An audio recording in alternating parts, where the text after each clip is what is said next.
ராணியின் கிரீடத்தில் மறைந்திருக்கும் ரகசியமும் எந்த சூழலிலும் தன் ஜனங்களுக்காக தைரியமாக பேச துணிந்த சிங்கப்பெண்ணாக எஸ்தர் இருப்பதையும் காணலாம்.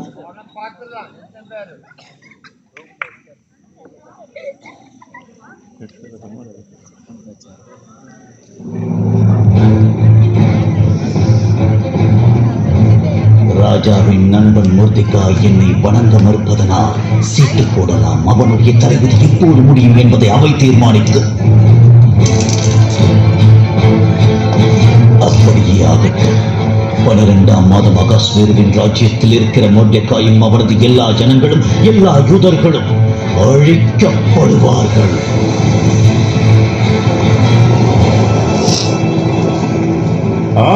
ஆமான், உங்களை பார்ப்பது மகிழ்ச்சியை கொடுக்கிறது. ராஜாவுக்கு அது மகிழ்ச்சி.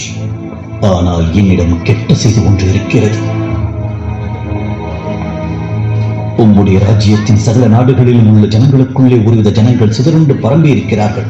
அவர்களுடைய வழக்கங்கள் விகற்பமாய் இருக்கிறது. அவர்கள் ராஜாவின் சட்டங்களை கைக்கொள்கிறது இல்லை. ஆகையால் இவர்களை இப்படி விட்டு வைப்பது ராஜாவுக்கு நல்லதல்ல.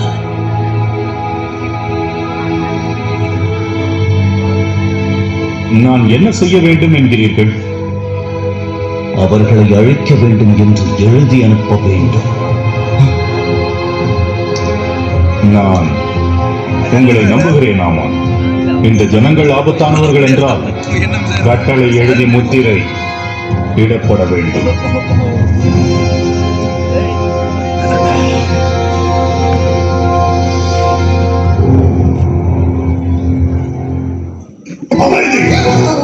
இந்து தேசம் முதல் எத்தியோப்பியா வரைக்கும் உள்ள 127 நாடுகளையும் அரசாளுகிற ராஜா அகாஸ்வேருக்கு பணி செய்ய இங்க வந்திருக்கிறீர்கள்.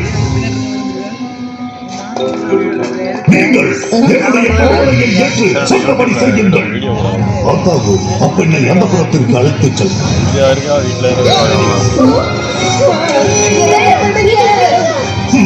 நான் இந்த இருவரையும் ரதங்கள் இருக்கும் இடத்திற்கு அழைத்துச் செல்கிறேன்.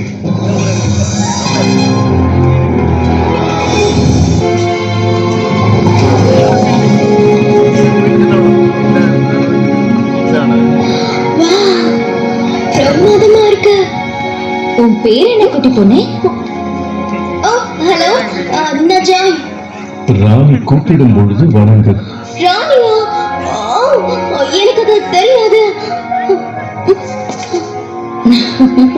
ஆமா, உனக்கு தெரியாது. என் தலையில கிரீடம் இல்லையே.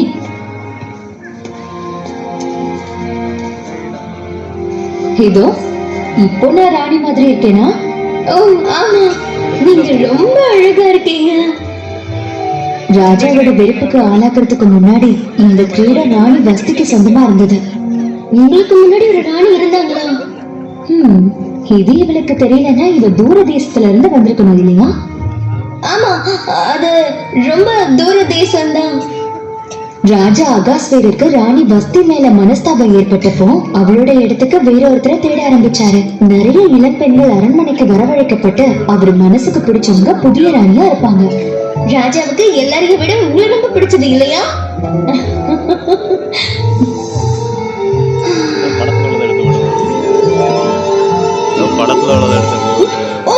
சாரி,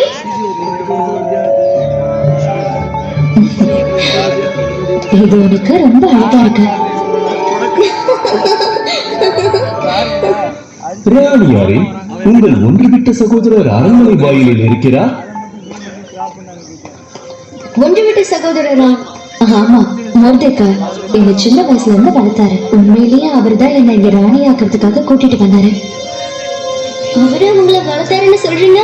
அவர் பார்க்க ரொம்ப அழகா இருக்காரு. ஆமா, அவரு சாக்கு உடுத்தி சாம்பல் போட்டுட்டு இருக்காரு. வருத்தத்துல இருக்கிறவங்க இப்படி உடுத்திப்பாங்க. பார்த்தாக்கு நீ என் நம்பிக்கைக்கு உரியவன். நீ என் சார்பா போய் மொர்தெகா கிட்ட பேச. ஏதோ சரியில்லை போல இருக்க. ராஜாவின் அன்புக்குரிய அமைச்சரை வணங்குங்கள்.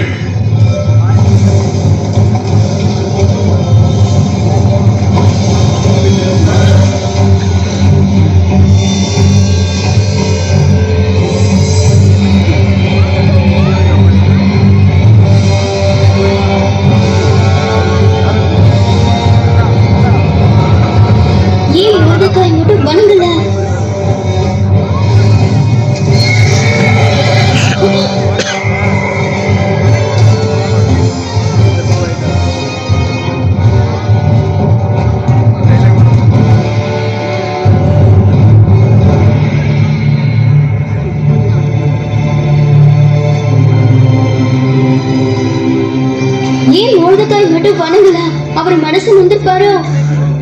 ஒரு நாள் அவர் மனசு நொந்து போவாரு. ஆமான் சாதாரணமானவர் இல்ல, அதிகாரம் உள்ளவர். ஆனா ராஜாவுக்கு நிறைய அதிகாரம் இருக்குல்ல. நீங்க அவர்கிட்ட பேசுங்க, மோர்தெகாய் பாதுகாப்பா இருக்கணும்னு சொல்லுங்க.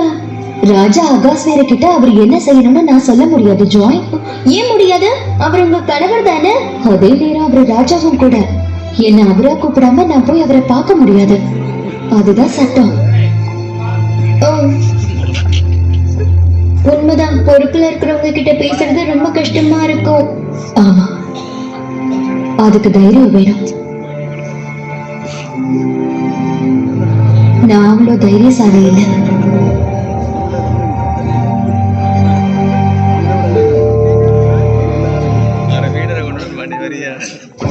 வீடியோ எடுத்துருக்கேன், வீடியோ எடுத்துருக்கேன்.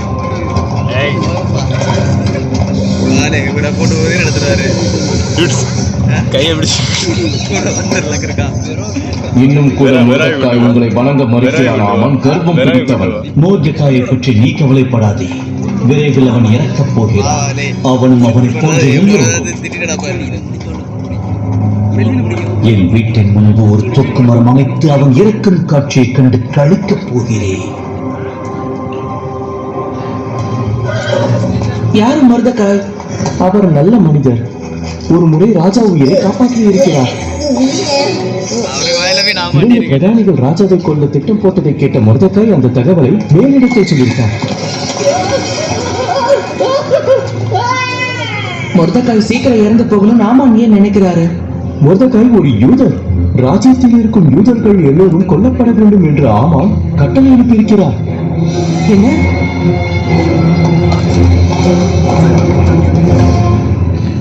இந்த கட்டளையாளதான் என் சகோதரர் வருத்தப்படுறாரா? ஆமான் கட்டளையை எழுதுனதா போய் சொல்லியிருக்கணும். இதை யாராவது ராஜா கிட்ட சொல்லணும். உங்கள் ஜனங்களுக்காக தாங்கள் பேச வேண்டும் என்று மோர்தெகாய் நினைக்கிறார். உங்க ஜனங்களா?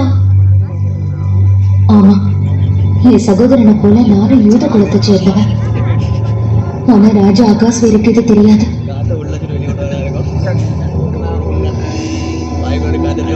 என் சகோதரனுக்கு நினைவுபடுத்துங்கள். யாராவது அழைப்பிக்கப்படாமல் உள்முற்றத்தில் ராஜாவினிடத்தில் பிரவேசித்தால் அவர்கள் கொல்லப்படுவார்கள்.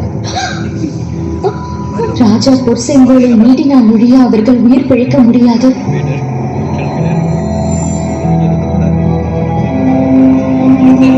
ராணி இந்த 30 நாள் அளவும் ராஜாவினிடத்தில் வரவழைக்கப்படவில்லை. ராணியிடம் இதை கூறுங்கள். நீ ராஜாவின் அரண்மனையில் இருக்கிறதனால் மற்ற யூதர் தப்பக்கூடாது இருக்க நீ தப்புவாய் என்று உன் மனதில் நினைவு கொள்ளாது.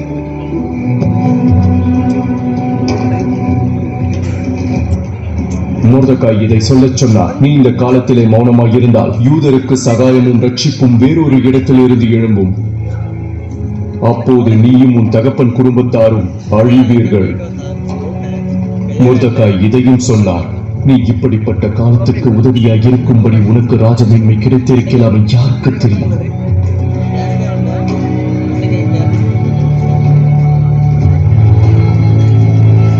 ஆமான் செய்தது தவறு. நான் ராஜாவிடம் பேச வேண்டும்.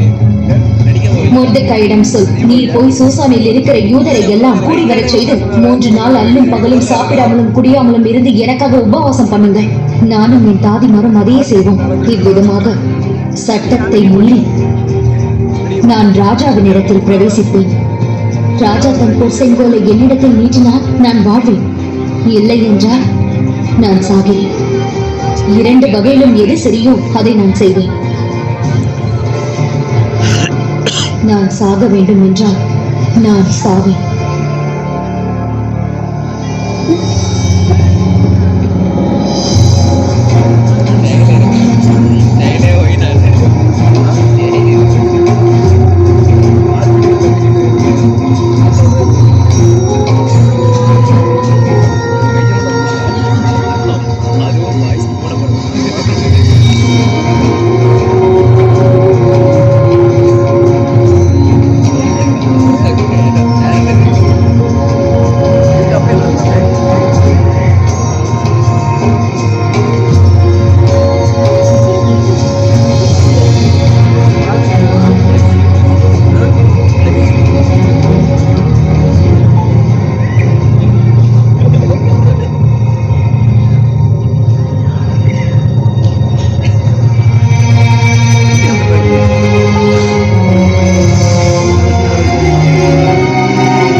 உன்னை பார்ப்பதில் சந்தோஷம் அடைகிறேன் எஸ்தர் ராணியே. உனக்கு என்ன வேண்டும்? நீ இந்த ராஜ்யத்தில் பாதி கேட்டாலும் கூட கிடைக்கும். ராஜாவுக்கு சித்தமானால் நான் தமக்கு செய்வித்த விருந்துக்கு ராஜாவும் மாமானும் இன்றைக்கு வர வேண்டும். மிகவும் அருமையான யோசனை. அப்படியே ஆகட்டும்.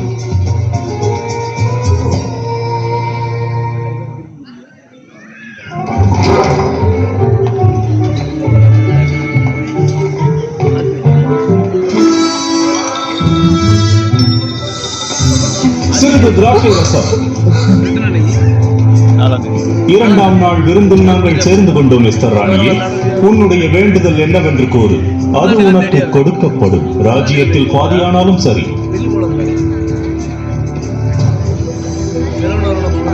ராஜாவே, உம்முடைய கண்களில் கிருபை கிடைத்து ராஜாவுக்கு சித்தமாய் இருந்தால் என்னையும் என் மக்களையும் காப்பாற்றுங்கள். அதுதான் நான் வேண்டுவது.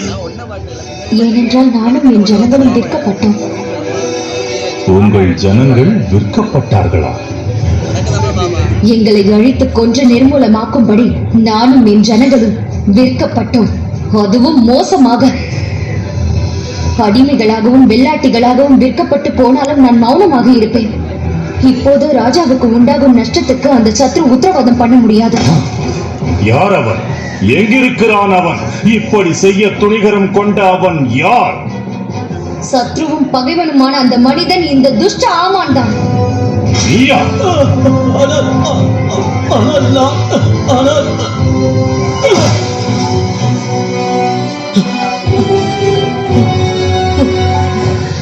ராணியே, எனக்காக தாங்கள் பேச வேண்டும். இல்லை என்றால் ராஜா என்னை நிச்சயம் கொள்வார். உங்களை வேண்டுகிறேன், உதவி செய்யுங்கள். நான் இறக்கும்படி செய்யாதீர்கள். என்ன செய்கிறான் இவன்? இவன் ராணியை பலவந்தம் செய்ய வேண்டும் என்று இருக்கிறானோ? அதுவும் என் கண்ணா.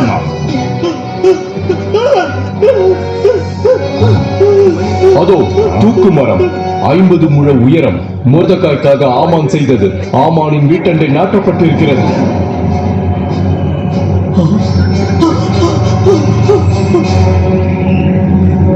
இவனை தூக்கிலிடுங்கள்.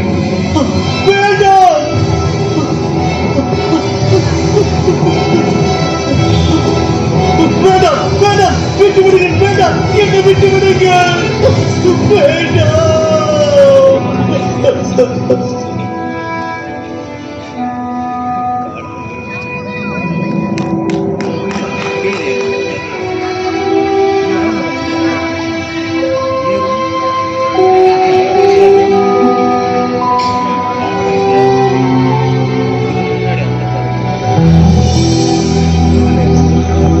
இதோ ஆமானின் வீட்டை உனக்கு கொடுத்தேன். அவன் யூதர் மேல் தன் கை வைக்க எத்தனித்தபடியால் அவனை மரத்திலே தூக்கிலிட்டார்கள். ராஜ சமூகத்தில் நான் சொல்லும் வார்த்தை சரி என்று காணப்பட்டால் ராஜாவின் நாடுகளில் எல்லாம் இருக்கும் யூதரை அழிக்க வேண்டும் என்று ஆமான் எழுதின கட்டளைகள் செல்லாமல் பண்ண வேண்டும். என் குடும்பம் அழிவதை நான் எப்படி பொறுத்துக் கொள்வேன்? உங்களுக்கு இஷ்டமானபடி நீங்கள் ராஜாவின் நாமத்தினால் யூதருக்காக எழுதி ராஜாவின் மோதிரத்தினால் முத்திரை போடுங்கள். அந்தந்த பட்டணத்தில் இருக்கிற யூதர் ஒன்றாய் சேர்ந்து தங்கள் பிராணனை காப்பாற்றிக் கொள்ள கட்டளைகள் அனுப்புவோம். எல்லா நாடுகளிலும் பட்டணங்களிலும் யூதருக்கு களிப்பும் மகிழ்ச்சியும் உண்டாகும்.